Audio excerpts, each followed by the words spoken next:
முருகதாஸ் வந்து தொடர்ச்சியாக தோல்வி படங்களை கொடுக்கு. எப்பவுமே உங்களுக்கு வந்து ஹீரோ பெரிய ஹீரோவாக இருந்தாலும் வெற்றி படம் கொடுத்த ஒரு டைரக்டர் அந்த ஹீரோக்குள்ளே போய் பண்ணும்போது தான் அந்த படம் வந்து பெரிய அளவில் பேசப்படும்.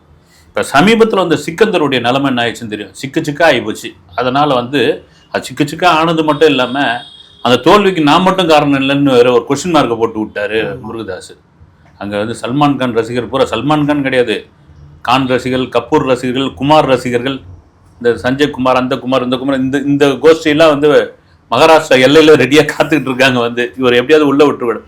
ஆக்சுவலாகவே என்ன சைமன்னா, நம்ம ஊர் கதாநாயகிகளை அவங்க வந்து ஏற்றுப்பாங்க பாலிவுட்டில், நம்ம ஊர் டெக்னீஷியன்ஸ் ஏற்றுப்பாங்க, நம்ம ஊர் டைரக்டர் டெக்னீஷியன் டைரக்டர் லிஸ்ட்டில் தான் வரும்.